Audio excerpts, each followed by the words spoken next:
Hey folks, this is Josh with Lapin Bookkeeping Services, and today I just wanted to talk to you a little bit about how you can tell if your bookkeeper is doing a good job in 10 minutes or less. So just so you know a little bit about me, I am a graduate of Barton College with a degree in accounting. Since then, I've worked in various financial roles that include accounting, and my family has started a variety of businesses, including a daycare, a real estate investing company, and a counseling service before I moved into full-time bookkeeping and accounting services a couple of years ago. I am a QuickBooks Pro advisor, and I have consulted for QuickBooks over the last 2 years, so I have direct interaction with QuickBooks on a weekly basis. And just to show a few of our credentials, again, QuickBooks Pro Advisor, a member of the Digital Bookkeeping Association, and I am a certified bookkeeping professional from Intuit. Okay, so how can you tell if your bookkeeper is doing a good job? So these are the 10 things that I would check for. We're going to go over these individually. I'm going to show you exactly what to look for in your QuickBooks account.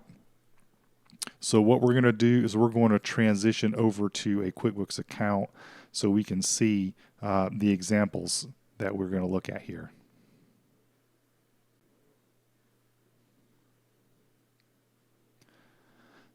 Okay, so we are in the QuickBooks sample company. This is Craig's Design and Landscaping Services. If you're a service-based business, your QuickBooks account may look very similar to this. Just a quick plug for QuickBooks. If you're new to QuickBooks, getting into the sample company is a good place to be able to play around and experiment with how QuickBooks works without damaging your own books. So this is a sample company that you can come in and play around with. But we're going to use it for our example today. So the first thing that you should check to see if your bookkeeper is doing a good job is the bank transactions.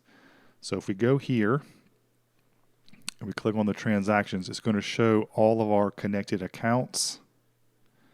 So this particular business has a checking, a savings, and a MasterCard, which is a good setup for a small business. And the thing to look at is this. So if you flip through each of these accounts by clicking on them, if you scroll down here, you're going to see all these transactions. And the transactions themselves are not concerning. What's concerning is the fact that as the filming of this video, it is March the 5th, 2024. And if you flip through here, you can see that you've got transactions going all the way back to early 2023 into January. So that's sign number one that the bookkeeper is not putting priority on getting your transactions categorized quickly on preferably a weekly basis. So right from this screen, the easiest way to go to the next signal is right from here. We want to check the reconciliation screen. So if we go to the bank register and then we go to reconcile,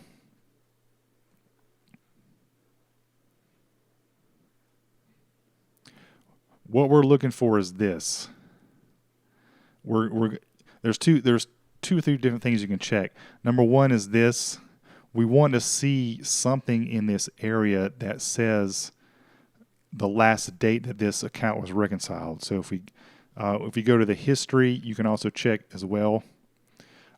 Normally, if they're reconciling, there would be dates in here, but this could also be a concerning signal, is that nothing is showing as being reconciled. And if something had been reconciled, it would show the last date. And if it's less than, if your account hasn't been reconciled in the last 30 days, that's definitely a red flag. Okay. All right. So sign number 3, if we go to reports, this is going to bring the most commonly used reports, which we're going to check into all three of these here. The first one, the balance sheet. If we look at our balance sheet, we're going to set it to our current year, this is correct. And you want to scroll through your balance sheet and look for a couple of things. First, you want to make sure that all your account balances are positive. If you have negatives outside any of these numbers, you know that something is not going well. 99% of the time, everything on the balance sheet should show positive numbers. This one here could also be concerning too, the opening balance equity. There's a negative number in there. That is something I would be concerned about. So just reviewing your balance sheet to see that nothing has negatives and nothing says deleted beside it, that's a good step in the positive direction. If we continue back to our reports, the next item, which is number 4, if you were following along, is the profit and loss. Also here, the profit and loss, we're doing something very similar. We want to check and make sure all of our account balances are showing as positive. This one is showing as negative, but that is technically correct because this is a discount field. But something that would concern me is this one here, the pest control services, is showing a negative number. So that's something you will want to check into.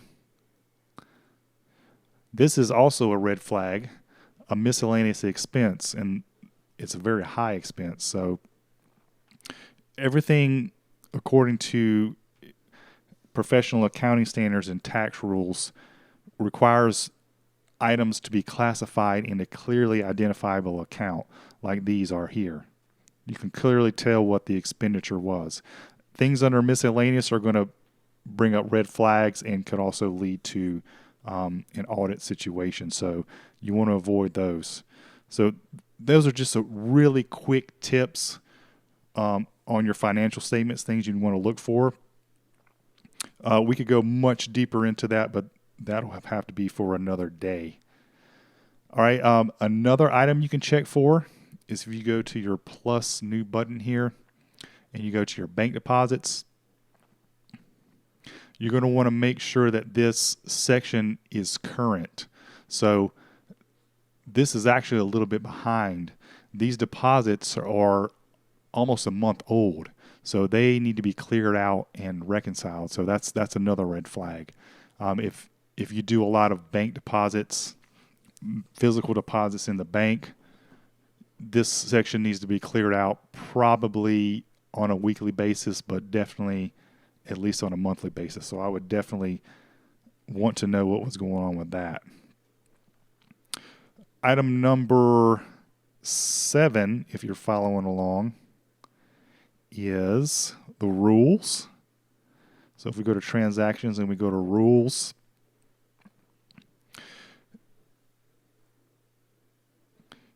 if your bookkeeper is doing a good job, they should have rules set up here, and this one doesn't have any. What that means is that if you think back to our bank transaction section, that means that they are manually processing every single one of these transactions. What that means to you is they're spending more time on your account, which leads to higher fees. People who are familiar with QuickBooks and are trained in QuickBooks and know how to do this well will set up rules in this section here. And what these rules do is, just pick a very basic example.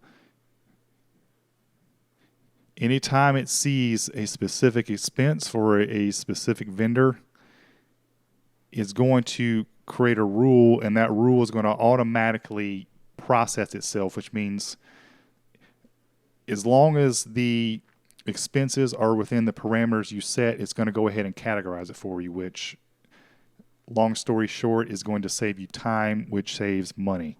So that is another area I would check as well. That can be another whole topic in itself. I did skip over one in our chronological list here, if we go back to our reports in our accounts receivable summary, this is going to show us what our accounts receivable is looking like up to the current date that you set. So this would be today. So this is something that your bookkeeper should be reviewing with you each month to make sure that you are keeping current on the invoices, and if there's any corrections that need to be made, that they are making this correction. So if you run invoicing, your bookkeeper should be presenting you with this account report each month. You can also do this with the accounts payable as well. There's a report for that as well in here. So that's another one if you process a lot of bills through QuickBooks. Number 8, getting back in chronological order here. Another thing I would check is receipts.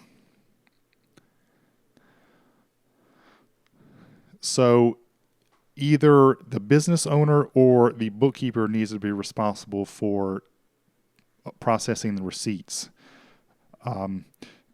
This area will show you any receipts that have not been processed. This one is blank, so I would think that's a good thing. But that is something you want to check with your bookkeeper as well, is making sure that someone is keeping up with the receipts.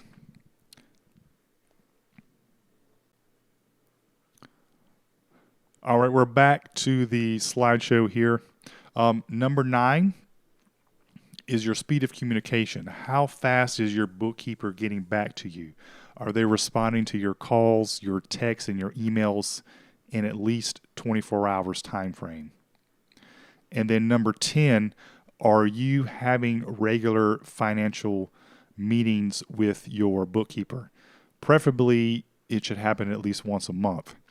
And during this meeting, they should be reviewing your financials with you and discussing anything that is concerning or anything that could be done to improve your books, or anything that they're seeing that could be out of the ordinary. So